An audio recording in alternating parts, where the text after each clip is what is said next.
Okay, so welcome back to another lesson of solutions. Before this, we have learned about alloys, and now we are going to look at saturated, unsaturated, and supersaturated solutions. There are three types of solutions on the basis of the concentration of solute and solvent. So, what are saturated, unsaturated, and supersaturated solutions? Let's take an example with the help of sugar and water. Okay. So when you take sugar, when you take a spoon of sugar and dissolve it in a cup of water, what's going to happen is it's going to easily dissolve. But if you keep on dissolving that sugar to larger amounts, it's not going to dissolve in water at room temperature further. So what happens is there is a phenomenon which is called solubility. Every solute, when added to the solvent, it can mix in that solvent at a particular ratio, in a particular concentration. So beyond that, at that particular temperature, it's not going to dissolve. So same is going to happen if we have sugar and we dissolve that in water at room temperature at a particular point. It's not going to dissolve. Then we will have to heat that solution in order to add more and more sugar. Okay, the first solution that you prepare by adding very little amount of solute to the solvent is called unsaturated solution.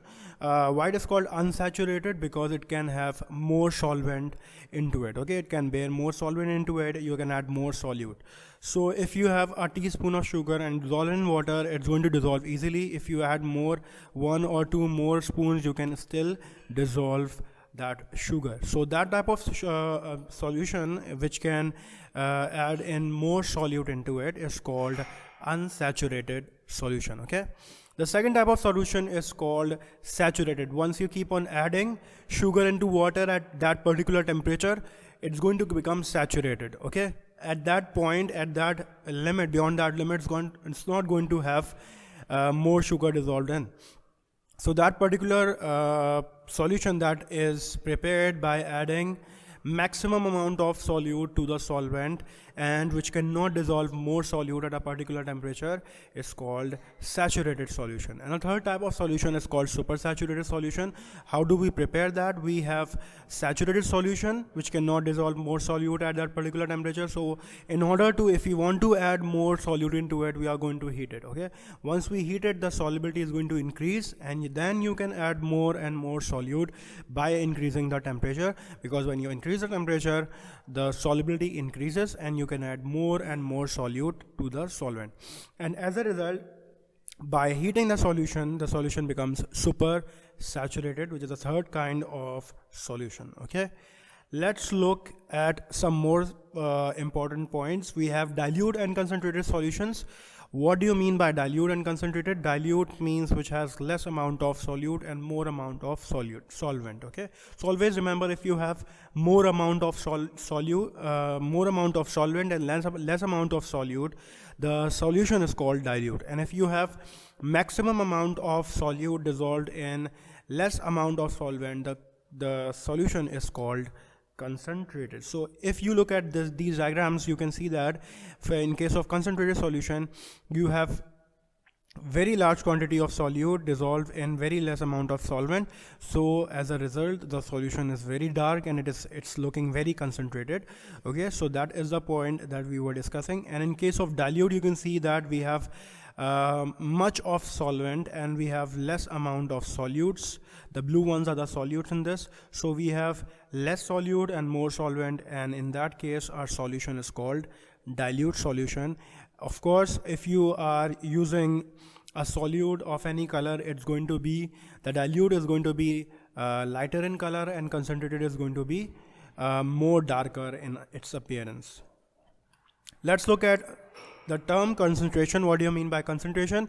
Concentration is actually related to solute. Okay, it is a proportion of solute which is present in the solution. If you are having 1 tablespoon of sugar in 1 cup, that is the concentration. Okay, so if you have a what is actually concentration? Concentration is actually the proportion of solute in your solution, and we represent concentration with the help of 2 units. The first one is called molarity and the second term is called percentage composition. Okay, so let's look at the first one, which is molarity. What is molarity? Molarity defines the moles of solute. Okay, it tells you how many moles of solute are there in a liter of solution.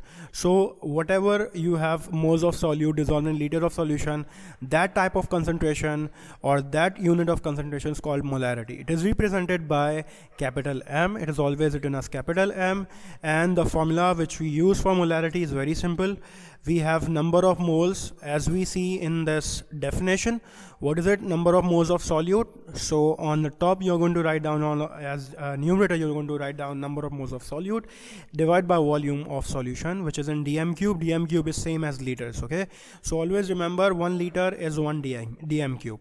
So if you open up this formula, number of moles is also given by mass of solute divided by molar mass of solute. We have already learned this formula, number of moles. So just to show this, we have written this. Number of moles can also be written as mass of solute divided by molar mass divided by volume of solution in liters. So always remember, molarity is in liters of solution.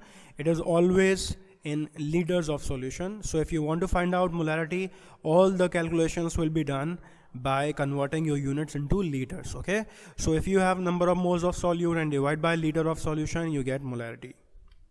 Let's look at the problem. We have calculate the molarity of a solution which is prepared by dissolving 28.4 grams of sodium sulfate in 400 centimeter cubes of solution. So we have two values given over here.